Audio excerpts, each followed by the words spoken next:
प्रथम अध्याय या पाठ्यक्रम का प्रथम भाग समझना है। उसमें काव्य का स्वरूप तथा परिभाषाएं हैं। सबसे पहले काव्य का स्वरूप समझना है, तत्पश्चात संस्कृत की परिभाषाएं एक एक कर हमें समझनी है। तो काव्य का स्वरूप और परिभाषाओं को समझने के लिए तैयार हो जाइए। सबका यहाँ स्वागत है। बड़े उत्साह के साथ सब तैयार हो जाइए और देखिए काव्य का स्वरूप कैसे है। आप नमस्कार विद्यार्थी मित्रों, आज हमें हिंदी विशेष पेपर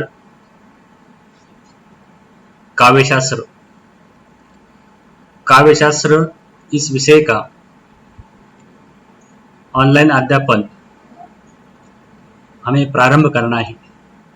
इसके पूर्व आप लोगों ने काव्यशास्त्र इस पाठ्यक्रम का परिचय, पाठ्यक्रम का उद्देश्य समझ लिया है। इस पाठ्यक्रम में सबसे पहले हमें जिस विषय का अध्ययन करना है वह विषय है काव्य या साहित्य का स्वरूप। काव्य या साहित्य का स्वरूप समझने के लिए हमें पहले साहित्य का अर्थ तथा काव्य शब्द का अर्थ समझ लेना है। इसके लिए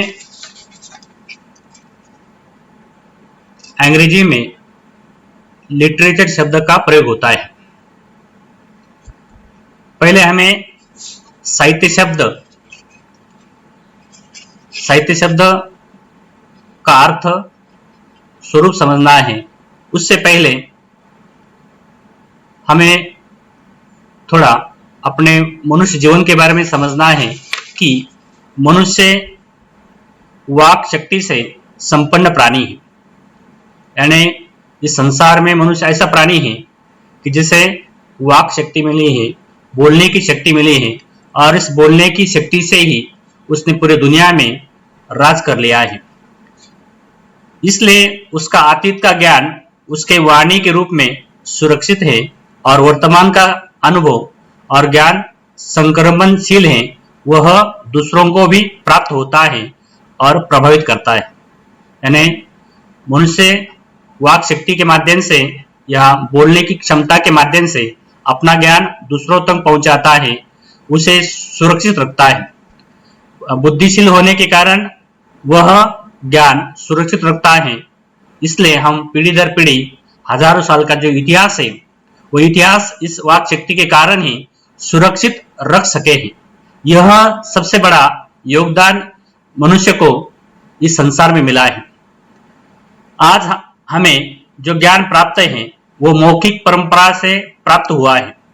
यानी प्रारंभिक काल में जो ज्ञान था वो मौखिक परंपरा से प्राप्त होता था और धीरे धीरे मनुष्य उस मौखिक ज्ञान को पीढ़ी दर पीढ़ी यहाँ दूसरों तक पहुंचाने का कार्य करता था।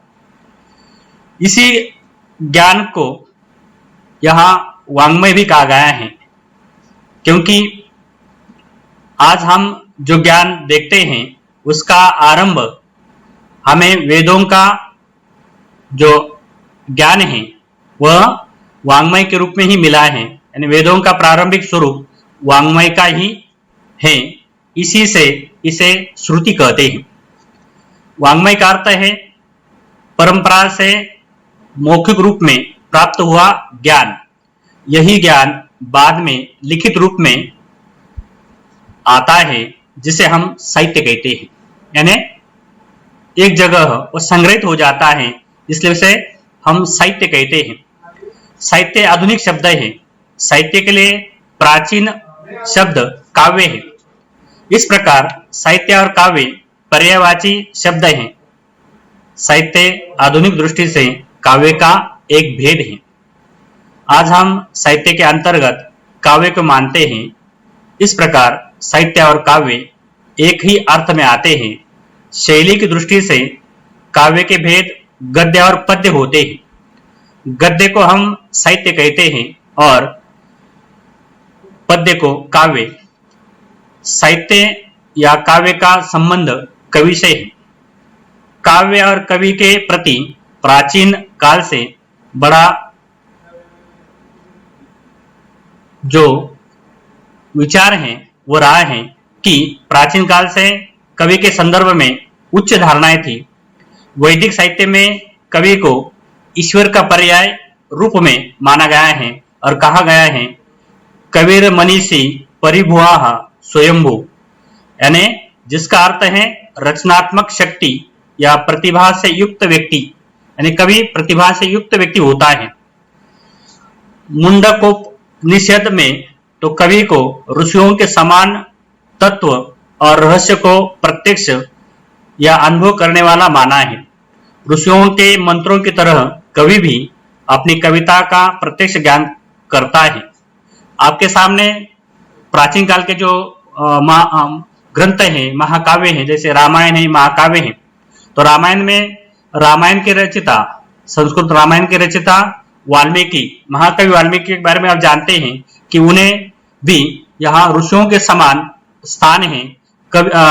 महर्षि वशिष्ठ और महाकवि वाल्मीकि ये कैसे एक समान राम कथा में दिखाए हैं। इससे पता चलता है कि ऋषि और कवि यहाँ समान माने जाते हैं, क्योंकि प्रतिभा के द्वारा कवि के मन में काव्य का अजस्र स्रोत बहता है। संसार को वाणी देने का कार्य कवि ने ही किया है। कवि सत्य का ज्ञाता, सौंदर्य का सृष्टा और रहस्य का दृष्टा एवं वक्ता है। इसके लिए वह संसार का अनुभव करता है, संसार की जो अनुभूति है वो लेता है। उसके लिए प्रत्येक वस्तु चेतन है। मूलतः कवि स्वच्छंद होते हैं, वो बंधन में नहीं रह सकते। इसलिए तो नवीन रचनाएं करने की शक्ति उनमें होती है। कवि सभ्यता और संस्कृति का विकास करने वाला होता है। वह जीवन का एक आदर्श प्रस्तुत करता है। तो यहाँ समझ गए कि साहित्य में कवि या साहित्यकार का कितना अनन्य साधारण महत्व है। वैसे साहित्य यहाँ दूसरों को आनंद देता है। तो आनंद देने वाला यह साहित्य कभी दुखी को हंसी और हंसाने वाले को दुख का आनंद दिलाने वाला होता है। उसे ही हम काव्य या साहित्य कहते हैं। काव्य मनुष्य को संस्कारित कराता है, सौंदर्य की दृष्टि प्रदान करता है। जिस ज्ञान को प्राप्त कर कवि सुंदर कविता कर सकता है और सहृदय काव्य का पूरा आनंद प्राप्त करता है, वह है काव्य शास्त्र। काव्य के स्वरूप को समझना और उसके तत्वों का विश्लेषण करना इसी का कार्य है। सहृदय काव्य की संवेदना से युक्त होते हैं और भावक काव्य शास्त्र ज्ञान से, यानी जो अनुभव करते हैं वो काव्य शास्त्र के ज्ञान से परिचित होते हैं।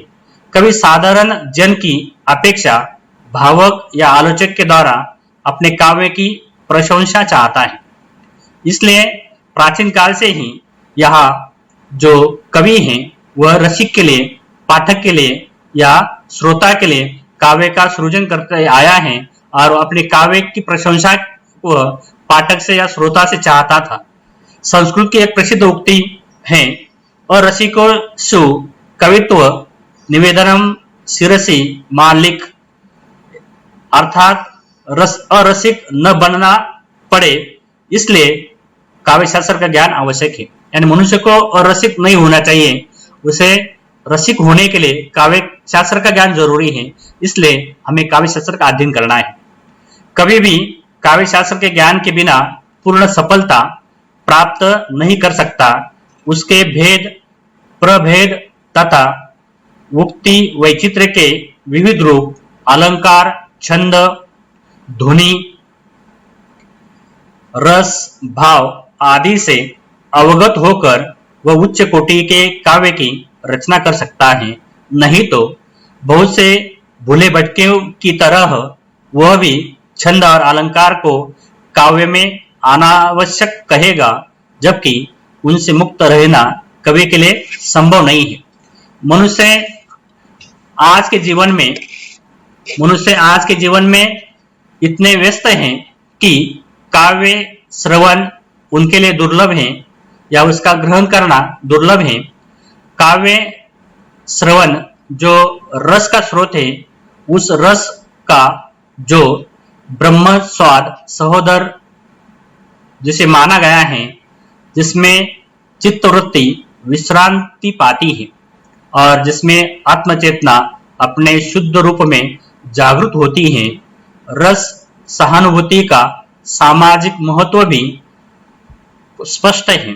यदि हम रस की निर्वैयक्तिक एवं आनंददायी अनुभूति में तन्मय हो सके तो जीवन की क्षुद्र वृत्तियों, स्वार्थ, ईर्ष्या, द्वेष, क्रोध, पशुता आदि भी शांत हो सकती है। इसलिए वर्तमान में हमें इसकी साहित्य की आवश्यकता है, साहित्य पढ़ने की आवश्यकता है, काव्य का या साहित्य का आस्वाद लेने की आवश्यकता है। अपने आप अपने मन से जो विकार हैं, वो मन के विकार यहाँ साहित्य के माध्यम से हो सकता है। एक प्रकार से मन का विरेचन हो सकता है, तो मन का विरेचन करने वाला साहित्य है। इस दृष्टि से हमें काव्य शास्त्र का जो अध्ययन है वो करना चाहिए, तभी एक अखंड आनंद की लहर समाज में फैल सकती है। यानी काव्य शास्त्र का या साहित्य का हम अनुभव लेते हैं, उसका श्रवण करते हैं, सेवन करते हैं, तो हमें यहाँ आनंद मिलेगा। और ऐसे हर व्यक्ति समाज में हर व्यक्ति करेगा तो यह जो समाज है एक अखंड आनंद की लहर में यहाँ हमें दिखाई देगा।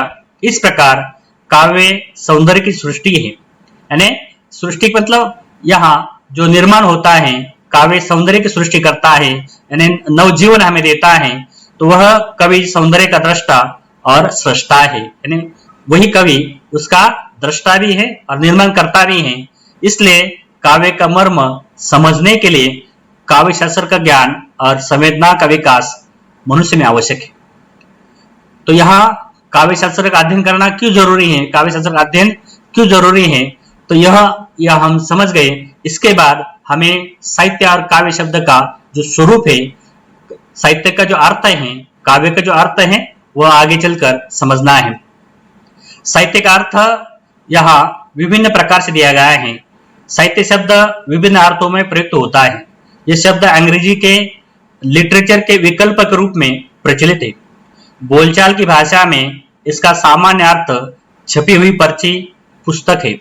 मराठी में साहित्य का अर्थ वस्तु या चीज होता है, परंतु यहाँ इसका अर्थ अक्षरों में व्यक्त या छपा हुआ लेते हैं। जिस वस्तु के द्वारा शब्दों में ज्ञान का बोध और भाव का बोध तथा अनुभूति हो, वह साहित्य है। साहित्य शब्द में मनुष्य के हित का, कल्याण का अंतर्भाव होता है। साहित्य से मनुष्य का कल्याण होना चाहिए। इस प्रकार साहित्य कल्याणमय सृष्टि है। संस्कृत में साहित्यम सहितम कहा जाता है, जिससे साथ होना, कल्याण होना, मनुष्य को लाभ होना, वह साहित्य है। इस प्रकार जहाँ शब्द, अर्थ, विचार और भाव एक दूसरे के साथ होते हैं, उसे साहित्य कहते हैं। अंग्रेजी भाषा में साहित्य के लिए लिटरेचर शब्द प्रयुक्त होता है, हम इसके पहले ही जान चुके हैं।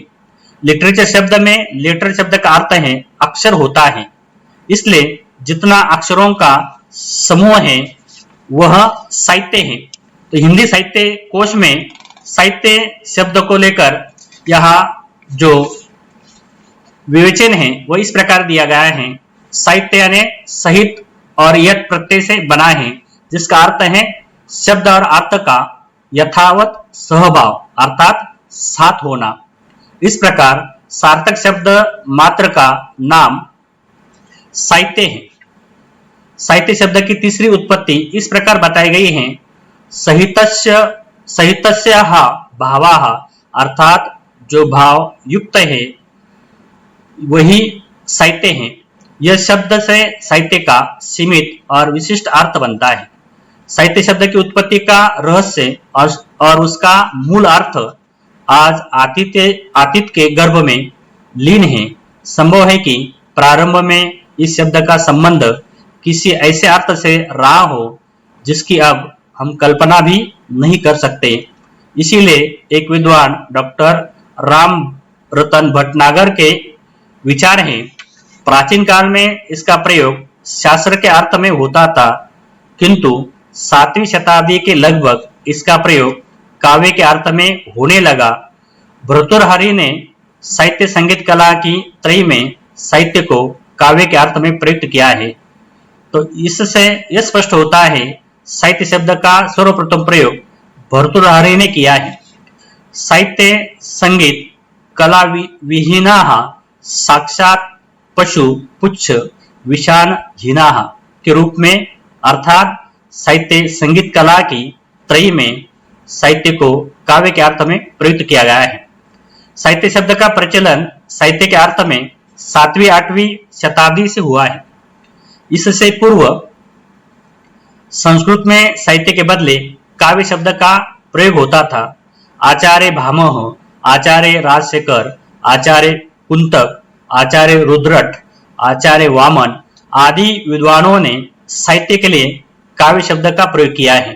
तो 7वीं-8वीं शताब्दी से पूर्व यहाँ साहित्य शब्द नहीं था, तो उसके पूर्व साहित्य के लिए काव्य शब्द का प्रयोग होता था। इसलिए हमें अभी काव्य का जो उत्पत्ति परक अर्थ है वो समझ लेना है। काव्य का उत्पत्ति परक जो अर्थ है वह समझ लेना है। उसके बारे में कहा गया है कि कवेः कर्म काव्यम, अर्थात कवि का कर्म काव्य है। यानी कवि का जो कार्य है वह काव्य का निर्माण करना है, काव्य की सृष्टि करना है। तो ऐसे कवि को यहाँ महत्वपूर्ण माना गया है। कवि शब्द की उत्पत्ति क धातु में इस प्रत्यय लगाकर हुई है। क धातु का अर्थ है बोलना, कलरव करना, आकाश व्याप्ति, अर्थात कवि वह व्यक्ति है जो कलरव करता है, जो आकाश के समान सर्वत्र व्याप्त है और छाया हुआ है। यानी कवि यहाँ पूरे संसार में वह जो अनुभूति है वह करता है या उसकी कल्पना पहुंच जाती है। इसलिए मराठी में कहा जाता है जहां न पहुंचे रवि वहां पहुंचे कवि। तो कवि अप्रत्यक्ष जो है उससे भी प्रत्यक्ष करता है। तो ऐसे कवि को यहाँ साहित्य में अनन्य साधारण महत्व है। संस्कृत के आचार्यों ने कवि के कर्म को असाधारण, अलौकिक, आनंदप्रद माना है। विधाता की सृष्टि तो नियमों से बंधी हुई है, परंतु कवि की सृष्टि नियमबद्ध नहीं है। कार्य कारण भाव की श्रृंखला से मुक्त केवल आनंदमय रचना है। जैसे चंद्रमा का शीतल होना प्रकृति का नियम है, परंतु कवि कुलगुरु कालिदास की सृष्टि का चंद्रमा आग की वर्षा करता है। जैसे चंद्रमा का या चांद का मतलब है शीतलता, लेकिन जब कवि काव्य की रचना करता है कभी शीतलता भी देता है, कभी वो आग बरसाने का भी काम करता है। यानी जैसे काव्य में रस होता है तो श्रृंगार रस में जो दो भेद हैं, मिलन श्रृंगार और वियोग श्रृंगार। वियोग श्रृंगार के समय यही कवि का चांद आग बरसाता है, लेकिन संयोग श्रृंगार के समय यही जो चंद्रमा है वो शीतलता की वर्षा करता है। तो इस तरह वह कवि का चंद्रमा दो प्रकार से या अनेक प्रकार से यहाँ वर्णित होता है। कवि को आनंद देने वाला कहते हैं। वह कलाकार हैं जो अपनी काव्य कला के द्वारा जगत को आनंद रूपी अमृतमय आनंद प्रदान करता है। परंतु आज काव्य शब्द का अर्थ मर्यादित हो गया है। पद्यबद्ध गेय रचना को काव्य या कविता कहते हैं। यह छंदों के नियमों से बंधी हुई है। यह लयात्मक रचना होती है। इसमें संगीत कला की छाया स्पष्ट रूप से दिखाई देती है। भावना, कल्पना कि रसमय और रमणीय अभिव्यक्ति पद्य में ही होती है। मनुष्य की पहली रचना पद्य में ही हुई है। रचना गेय होने के कारण वह संस्मरणीय हो जाती थी, कंठस्थ करने के लिए सुविधा होती थी। प्राचीन काल में लेखन सामग्री का अभाव था, इसलिए लोग सुनकर या रटकर याद कर लेते थे। यह सुनाना और रटना वाणी में होता था, जो रमणीय, आकर्षक, सुंदर और प्रभावशाली होता था। इसलिए वाणीमय साहित्य को वाङ्मय की संज्ञा मिली। यह शब्द संस्कृत और मराठी में आज भी प्रचलित है। हिंदी में इसके लिए वाग विभूति शब्द का प्रयोग होता है। तो यह काव्य और वाङ्मय के लिए आज केवल साहित्य शब्द ही स्वीकार्य है। साहित्य के अंतर्गत गद्य, पद्य, चंपू, नाटक आदि का समावेश हो जाता है। साहित्य ही समीक्षा या आलोचना के लिए भी यही शब्द चलता है। संस्कृत में काव्य और साहित्य दोनों शब्दों का एक ही अर्थ में प्रचलन हुआ, तो भाषा वैज्ञानिक नियम के कारण काव्य शब्द का अर्थ संकोच हुआ और साहित्य शब्द का अर्थ विस्तार हुआ। इस प्रकार साहित्य शब्द काव्य परवर्ती और उत्तराधिकारी होते हुए भी आज अपने पूर्वज से अधिक समृद्ध, व्यापक और विकसित हुआ है। तो यहाँ विद्यार्थी मित्रों, तुम लोग समझ गए होंगे कि काव्य के लिए साहित्य शब्द आगे चलकर कैसे प्रचलित हुआ, कि आगे चलकर एक नई साहित्य की शाखा विकसित हुई जिसे भाषा विज्ञान कहा जाता है। तो भाषा वैज्ञानिक नियम के कारण आगे चलकर यहाँ काव्य को साहित्य शब्द यहाँ दिया गया। वैसे 7वीं 8वीं शताब्दी से ही यहाँ काव्य के लिए साहित्य शब्द प्रयुक्त होता था, लेकिन आगे चलकर भाषा विज्ञान में यहाँ जो संपूर्ण साहित्य है, अनेक विधाओं के माध्यम से या शैलियों के माध्यम से जो रचना होती है या रचा जाता है, उस साहित्य को या साहित्य कहा गया। और धीरे धीरे काव्य शब्द सीमित अर्थ में या पद्य के लिए ही सीमित हो गया और आगे चलकर काव्य का उत्तराधिकारी और विकसित शब्द यहाँ साहित्य माना गया और वह साहित्य ही अधिक समृद्ध और व्यापक रूप में आज हम अनुभव करते हैं। उसी के माध्यम से यहाँ साहित्य को जानते हैं। दुनिया के जितनी भी भाषाएं हैं, उनका जितना भी लिखित जो साहित्य है, उसे साहित्य कहा जाता है। तो ऐसे काव्य और साहित्य का यह अंतर है। लेकिन आगे चलकर काव्य के लिए साहित्य शब्द कैसे प्रचलित हुआ, यह इस माध्यम से आप लोग समझ गए होंगे। आगे चलकर हमें इसी काव्य या साहित्य के लिए अनेक विद्वानों ने यहाँ उसे परिभाषित करने का, उसे व्याख्यायित करने का प्रयास किया है। उसमें हमें जो अध्ययन करना है वह भारतीय दृष्टि से, पाश्चात्य दृष्टि से और आधुनिक दृष्टि से अध्ययन करना है। भारतीय दृष्टि से मतलब कि प्राचीन काल से लेकर आज तक साहित्य का जो अध्ययन हुआ है, यानी काव्य शास्त्र का जो अध्ययन हुआ है, उसमें हमें भारतीय साहित्य शास्त्र में प्राचीन काल का जो साहित्य है वो संस्कृत में लिखा गया था। तो संस्कृत के माध्यम से हमें काव्य के जो लक्षण हैं, काव्य की जो परिभाषा है वो समझनी है। इसलिए पहले हमें यहाँ काव्य के लक्षण संस्कृत के माध्यम से समझने हैं। संस्कृत में जो सर्वाधिक प्रचलित परिभाषा है उन्हें यहाँ समझ लेना है। तो संस्कृत में तुम लोग जानते हैं कि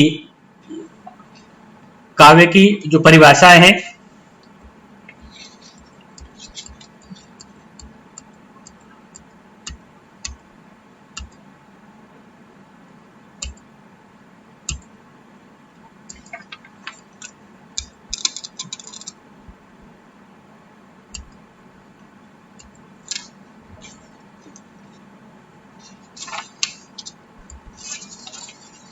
काव्य की जो परिभाषा है वह संस्कृत में यहाँ तुम लोगों के सामने है।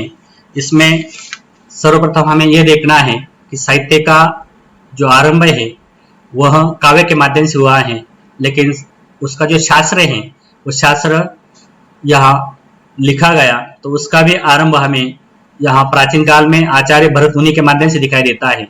उनका जो ग्रंथ है नाट्यशास्त्र, उस नाट्यशास्त्र के माध्यम से या साहित्य की जो समीक्षा है साहित्य के बारे में जो विचार हैं वह नाट्य शास्त्र में अभिव्यक्त हुए हैं। आचार्य भरत मुनि संस्कृत काव्य शास्त्र के प्रथम आचार्य माने जाते हैं। इनका ग्रंथ नाट्य शास्त्र संस्कृत काव्य शास्त्र का पहला ग्रंथ है। नाटक और काव्य कला में उन्होंने कोई भेद नहीं किया है। वैसे तो कहा जाता है काव्येषु नाटकम रम्यम, यानी नाटक के लिए उन्होंने यहाँ जो गुण बताए हैं वही काव्य पर भी लागू किए हैं। उन्हें काव्य का विवेचन करना अभिप्रेत नहीं है, इसलिए उन्होंने नाटक के जो गुण हैं 36 गुण बताए हैं वही काव्य के लिए उन्होंने माने हैं। उन्हें काव्य का विवेचन करना अभिप्रेत नहीं था। उनके द्वारा दी गई परिभाषा प्रारंभिक है। इसके बाद हमें अगली जो परिभाषा है वह अग्निपुराण में दिखाई देती है। अग्निपुराण में कला और काव्य संबंधी विवेचन है। अग्निपुराण में काव्य को इस प्रकार परिभाषित किया गया है कि संशयवादो वाक्या अभिष्टार्थ व्यवच्छिन्ना पदावली काव्यम स्फुरदलम कारम गुणावदोष वर्जितम, अर्थात इच्छित अर्थ को अभिव्यंजित करने वाली वह पदावली काव्य है जो अलंकारों से युक्त हो, गुण और दोष न हो। इसमें काव्य के लक्षण में इष्टार्थ का तात्पर्य है स्पष्ट, इष्टार्थ का तात्पर्य स्पष्ट नहीं है। यह संक्षिप्त पदावली और अलंकार से युक्त होने की बात कहती है। इसमें केवल बाहरी पक्ष पर ही विचार हुआ है। काव्य के अंतरंग पक्ष को इसने उपेक्षित रखा है। इसलिए यह परिभाषा भी या परिपूर्ण हमें नहीं लगती। इसलिए अग्निपुराण और आचार्य भरत के बाद काव्य शास्त्र के क्षेत्र में काव्य अलंकार के रचयिता और अलंकार संप्रदाय के प्रवर्तक जिन्हें माना जाता है वह आचार्य भामह। आचार्य भामह ने काव्य के बारे में लिखा है शब्दार्थो संहितो काव्यम, अर्थात शब्द और अर्थ का सहित भाव काव्य है, यानी शब्द और अर्थ से मिलकर काव्य का निर्माण होता है। इस परिभाषा को लेकर भी विद्वानों में दो मत हैं। एक वर्ग इसे अभिव्यक्ति के दोष से युक्त मानता है तो दूसरा वर्ग इसे व्यापक परिभाषा मानता है। व्यापक इस अर्थ में कि काव्य में केवल शब्दों का महत्व नहीं होता, अर्थ का भी महत्व होता है। अर्थात काव्य में सामान्य शब्द भी विलक्षण अर्थ और भाव का द्योतक बन जाता है। इस प्रकार आचार्य भामह अंतरंग और बहिरंग पक्ष दोनों का समन्वय कर देते हैं, परंतु यह गुण ही परिभाषा का दोष भी बन गया है। कारण शब्द और अर्थ का सहभाव शास्त्र और लोक व्यवहार में भी रहता है, इसलिए सभी बातें काव्य के अंतर्गत आ जाएगी। यहाँ यह परिभाषा भी अतिव्याप्ति दोष से युक्त है। आचार्य भामह के बाद अनेक आचार्यों ने उन्हीं के द्वारा दिए हुए इन लक्षणों को स्वीकार किया है। उनके बाद आचार्य अभिनवगुप्त ने यहाँ शब्दार्थो काव्यम और आचार्य रुद्रट ने ननु शब्दार्थो काव्यम कहकर आचार्य भामह के कथन पर अपनी मुहर लगा दी है। उन्होंने आचार्य भामह की परंपरा को आगे बढ़ाने का प्रयास किया है या उसी अर्थ में काव्य को मानने का प्रयास किया है। उनके बाद आचार्य दंडी ने लिखा है कि शरीरम तावद इष्टार्थ व्यविच्छिन्ना पदावली, अर्थात अभिष्ट अर्थ से युक्त पदावली ही काव्य का शरीर है। आचार्य दंडी के द्वारा बनाए गए इस लक्षण से यह स्पष्ट होता है कि शब्द काव्य का शरीर है और इच्छित अर्थ उसकी आत्मा है, यानी अंतरंग पक्ष है। काव्य कला शब्द और अर्थ की कला है। जैसे साहित्य के बारे में कहा जाता है शब्द और अर्थ की कला साहित्य है। आगे आचार्य वामन ने वैसे ही स्वतंत्र रूप से कोई काव्य का लक्षण नहीं दिया है, परंतु उन्होंने अलंकारों का विवेचन करते समय और रीति संप्रदाय की स्थापना करते समय कुछ बातें कही हैं जो काव्य के लक्षण को स्पष्ट करती है। आचार्य वामन कहते हैं काव्यम ग्रह्य ग्राह्यमलंकारात् सौंदर्य अलंकारम, अर्थात काव्य के लिए अलंकार आवश्यक है और कविता का सौंदर्य अलंकारों के कारण ही निखरता है। आचार्य वामन ने यह बात भी लिखी है कि काव्यम शब्द गुण अलंकार संस्कृति शब्दार्थ वर्तते, अर्थात गुण व अलंकार से युक्त शब्दार्थ ही काव्य है। इस कथन से ऊपर आए हुए आचार्यों द्वारा दी हुई परिभाषाओं में कुछ और तत्व जुड़ते हैं, परंतु इससे काव्य का निश्चित स्वरूप प्रकट नहीं हो पाता। आगे आचार्य मम्मट ने अपने पूर्ववर्ती आचार्यों के मतों में सामंजस्य करते हुए काव्य को एक निश्चित परिभाषा में बांधने का प्रयत्न अपने काव्य प्रकाश ग्रंथ में किया है। उनकी परिभाषा है तददोषो शब्दार्थो सगुण अलंकृत पुनः कॉपी, अर्थात दोष विरहित गुण संयत और कहीं कहीं अनलंकृत शब्दार्थ ही काव्य है। आचार्य मम्मट ने अलंकृत कथन और अलंकृत दोनों को, अर्थात अलंकृत कथन और अनअलंकृत दोनों को काव्य माना है, परंतु इससे भी काव्य का स्वरूप स्पष्ट नहीं होता। इसी तरह की बात आगे चलकर आचार्य हेमचंद्र ने भी कही है। उन्होंने कहा है अदोषो सगुणो सालंकारो शब्दार्थो काव्यम, अर्थात वह कहते हैं कि काव्य दोष विरहित गुण संयत और अलंकार युक्त होना चाहिए, तभी वह शब्द और अर्थ यह काव्य है। इनके आगे आचार्य कुंतक ने यहाँ परिभाषा दी है और काव्य के बारे में कहा है शब्दार्थो संहितो वक्र कवि व्यापार शालिनी बंधे व्यवस्थितो काव्यम, अर्थात आचार्य कुंतक ने शब्दार्थ की वक्रता और आंतरिक सूत्रों की व्यवस्था पर बल दिया है। यह परिभाषाएं काव्य का बाह्य पक्ष ही अधिक व्यक्त करती हैं। आगे हमें काव्य का आंतरिक पक्ष व्यक्त करने वाली जो परिभाषाएं हैं वो देखनी है। उसमें है आचार्य विश्वनाथ और पंडित राज जगन्नाथ की परिभाषाएं। वह महत्वपूर्ण परिभाषा हम मान सकते हैं कि उन्होंने यहाँ साहित्य दर्पण के रचयिता आचार्य विश्वनाथ ने काव्य परिभाषा पर विस्तार से विचार किया है।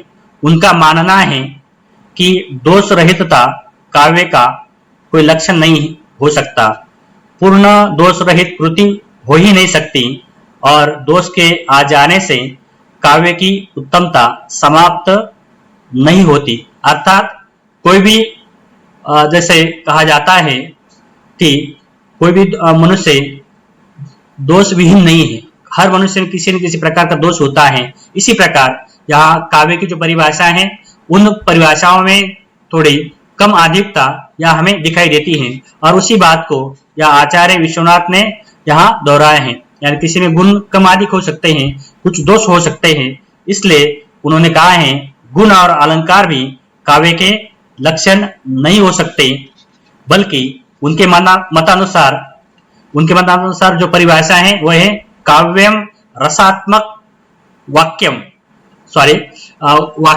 रसात्मक काव्यम। उनकी जो परिभाषा है वाक्यम रसात्मक काव्यम, अर्थात रसपूर्ण या रस से युक्त वाक्य ही काव्य है। यानी जिस वाक्य में रस है वह काव्य है। इस परिभाषा से स्पष्ट होता है कि काव्य में रस का होना अत्यावश्यक है। काव्य का अस्तित्व रस के कारण ही होता है। इसी बिंदु पर वह ज्ञान विज्ञान का कारण भी रस मानते हैं और रस का संबंध स्थायी संचारी अनुभवों से होता है। इनसे संयुक्त आनंद ही रस कहलाता है। जब किसी अनुकृति से संवेदनशील हृदय आंदोलित हो जाता है तभी शब्दों के माध्यम से व्यक्त होने लगता है। दूसरी ओर सहृदय सामाजिक शब्दों को पढ़ सुनकर अपने हृदय में स्थायी और संचारी भावों को जागरूक करता है और उसे आनंद की अनुभूति होने लगती है। काव्य की परिभाषाएं यहाँ अनेक परिभाषाकारों ने दी हैं। आगे पंडित राज जगन्नाथ ने अपने ग्रंथ रस गंगाधर के माध्यम से कहा है। उन्होंने आचार्य विश्वनाथ के काव्य लक्षण में जो आक्षेप रह गया था उसका उन्होंने यह थोड़ा निवारण किया है। वो कहते हैं रम्यार्थ प्रतिपादका शब्द काव्यम, अर्थात काव्य रम्यार्थ का अनिवार्य धर्म है। वो मानते हैं कि यह रमणीयता हृदय की हो सकती है और बुद्धि की भी है। तो यहाँ चमत्कार में भी रमणीयता के जो दर्शन हैं वह हमें दिखाई देते हैं, या रमणीयता में भी चमत्कार क्षमता होती है। इस प्रकार काव्य के लिए रमणीय अर्थ प्रदान करने वाला एक विशेष शब्द है, वे अपने आप काव्य में समाहित हो जाते हैं। फिर चाहे वो चमत्कार, अलंकार, रीति, वक्रोक्ति, ध्वनि आदि किसी के भी द्वारा प्रतिपादित क्यों न हो, इस परिभाषा में विद्वानों ने यह आपत्ति उठाई है कि शब्द मात्र ही रमणीय नहीं होता है, बल्कि शब्दों का समूह वाक्य रमणीय होता है। इसलिए शब्द के स्थान पर वाक्य का प्रयोग होना चाहिए। यानी इस परिभाषा में जो शब्द काव्य कहा गया है वहां वाक्यम या वाक्य होना चाहिए, वाक्यम या वाक्य होना चाहिए, तभी ये परिभाषा परिपूर्ण हो सकती है। इसलिए आधुनिक कुछ विद्वान इसे थोड़ा परिवर्तित कर कहते हैं रमणीय अर्थ प्रतिपादका वाक्यम काव्यम, अर्थात रमणीय अर्थ को प्रतिपादित करने वाला जो वाक्य है वह काव्य है। इस तरह संस्कृत के विद्वानों ने यहाँ काव्य को परिभाषित करने का, काव्य के लक्षण यहाँ देने का प्रयास किया है। तो इस परिभाषा में हमें केवल अर्थ की रमणीयता पर जोर दिखाई देता है, शब्द की रमणीयता उपेक्षित हो गई है। काव्य में अनुप्रास, एमक आदि अलंकारों का, श्रुति, मधुर नाद सौंदर्य का भी महत्व होता है। इसलिए ऐसा कहा जाए कि काव्य रमणीय शब्द और रमणीय अर्थ का हितकारी संयोग है। इस अर्थ में आधुनिक विद्वान डॉक्टर राम सागर त्रिपाठी का विचार है, काव्य में शब्द ही मुख्य है, अर्थ उसकी एक विशेषता है। काव्य लक्षण में रमणीयता का समावेश कर पंडित राज जगन्नाथ ने उसे पर्याप्त व्यापक बना दिया है। तो यहाँ इन परिभाषाओं के माध्यम से हमें संस्कृत काव्य में या काव्य शास्त्र में जो काव्य के लक्षण दिए गए हैं वह यहाँ स्पष्ट हो गए, और इन लक्षणों के माध्यम से हमें यह समझ में आया कि काव्य शास्त्र में यहाँ साहित्य को लेकर या काव्य को लेकर उन्होंने किस तरह से व्याख्यायित करने का प्रयास किया है। आगे चलकर हमें इसी तरह अंग्रेजी साहित्य में या पाश्चात्य साहित्य में अंग्रेजी विद्वानों ने काव्य को या साहित्य को किस प्रकार परिभाषित किया है, किस प्रकार उसकी व्याख्या करने का प्रयास किया है, उन अंग्रेजी परिभाषाओं को समझना है, या अंग्रेजी में जो काव्य के लक्षण हैं उन काव्य के लक्षणों को समझना है। आज हमें इस संस्कृत लक्षणों के माध्यम से या संस्कृत की सर्वाधिक प्रचलित परिभाषाओं के माध्यम से यहाँ यह ध्यान रखना है कि संस्कृत के किन किन विद्वानों ने यहाँ काव्य को परिभाषित करने का प्रयास किया है, और आरंभिक ग्रंथ कौन सा है, जैसे आचार्य भरतमुनि का नाट्यशास्त्र है, उनके बाद अग्निपुराण है, उनके बाद आचार्य भामय है, उनके बाद आचार्य अभिनवगुप्त है, आचार्य रुद्रट है, आचार्य वामन है, आचार्य मम्मट है, आचार्य हेमचंद्र है, आचार्य कुंतक है, आचार्य विश्वनाथ है, आचार्य पंडित राज जगन्नाथ है। तो यह हमें संस्कृत के आचार्य यहाँ एक एक करके परवर्ती काल में उन्होंने काव्य को यहाँ विश्लेषित करने का प्रयास किया है, और उनके ही माध्यम से जो काव्य शास्त्र है वो काव्य शास्त्र यहाँ निर्धारित हुआ है। तो ऐसे काव्य शास्त्र का परिचय यहाँ संस्कृत के माध्यम से आज हमने कर लिया है। आगे चलकर हमें अंग्रेजी साहित्य के माध्यम से, अंग्रेजी साहित्य शास्त्र के माध्यम से काव्य का स्वरूप समझना है। आज यहाँ इतना ध्यान रखिए कि संस्कृत में काव्य को लेकर कौन से विचार व्यक्त हुए हैं। धन्यवाद।